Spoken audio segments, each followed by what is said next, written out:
حامدا ومصليا أما بعد.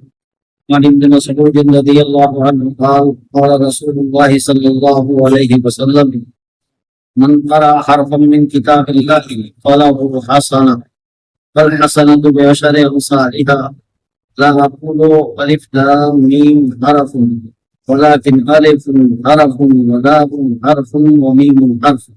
رواه الترمذي وقال حديث حسن صحيح. روایت صحابی رسول اللہ بن مسعود رضی اللہ تعالیٰ عنہ سے مروی ہے۔ روایت کا تعلق قرآن کریم کی تلاوت کے باب سے ہے۔ قرآن کریم کی تلاوت کی فضیلت کا بیان ہے۔ راوی حدیث صحابی رسول عبداللہ بن مسعود رضی اللہ تعالیٰ عنہ ہے۔ وہ کہتے ہیں کہ اللہ کے رسول صلی اللہ علیہ وسلم نے فرمایا من قرأ حرفا من کتاب اللہ، جس نے قرآن کریم سے ایک حرف پڑھا تو ایک حرف پر اسے ایک نیکی ملے گی، ایک حرف پر ایک نیکی ملے گی۔ والحسنۃ بعشر امثالها، اور یہ شرعی ضابطہ ہے، شرعی اصول ہے کہ اللہ تعالیٰ اپنے نیک بندوں کی نیکیوں کو بڑھا دیا کرتا ہے۔ آدمی نیک نیکی کرتا ہے اسے 10 نیکی کا ثواب ہے، اور 10 ہی نہیں، الحسنۃ بعشر امثالها الى 700 گنا تک بھی بڑھا دیتا ہے اللہ۔ اللہ یرزق من یشاء بغیر حساب، اور اللہ جسے چاہتا ہے بے حساب عطا کرتا ہے۔ یہ اللہ کا فضل ہے، ذالک فضل اللہ یؤتیہ من یشاء، اللہ کی مشیت جسے ہوتی ہے، جس نے نیک بندے بھی چاہتا ہے اللہ تعالیٰ اسے عطا کرتا ہے۔ تو بہرصورت ایک نیکی 10 گنا ہو، تو ایک حرف پڑھا آدمی تو گویا اس کو 10 نیکی ملی۔ کتنی نیکی ملی؟ 10 نیکی۔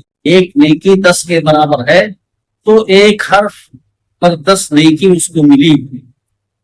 آگے اللہ کے نبی صلی اللہ علیہ وسلم نے فرمایا لا اقول الف لام میم حرف، میں یہ نہیں کہتا کہ الف لام میم ایک حرف ہے، بلکہ اس میں 3 حروف ہیں۔ الف ایک حرف ہے، لام ایک حرف ہے، اور میم ایک حرف ہے۔ 3 حرف ہیں اس میں، تو 3 حرف، یہ تینوں حرف 3 نیکیاں ملی، اور 3 کو 10 سے ضرب دیجئے تو کتنی نیکیاں ہو گئی؟ 30 نیکیاں ہو گئی۔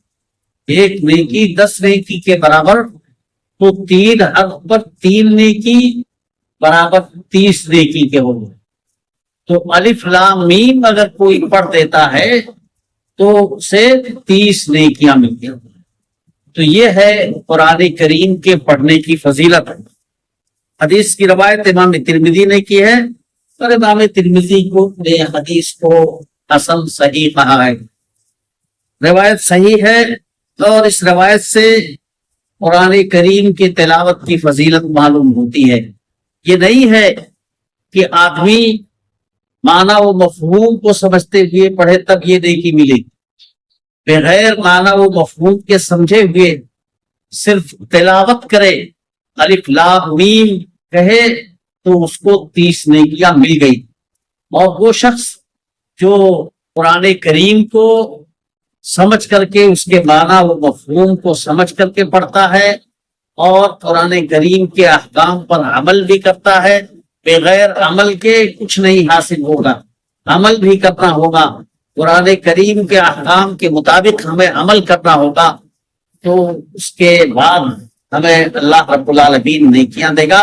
جو بھی قرآن کریم کا عالم ہو تو عالم کے ساتھ ساتھ عامل ہونا بھی ضروری ہے، عمل بھی ضروری ہے، بغیر عمل کے کچھ نہیں ہوگا، صرف علم سے کچھ حاصل نہیں ہوتا ہے۔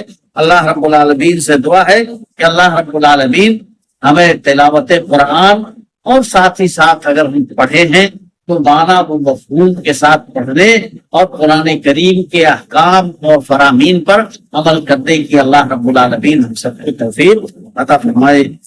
اقول قولی ھذا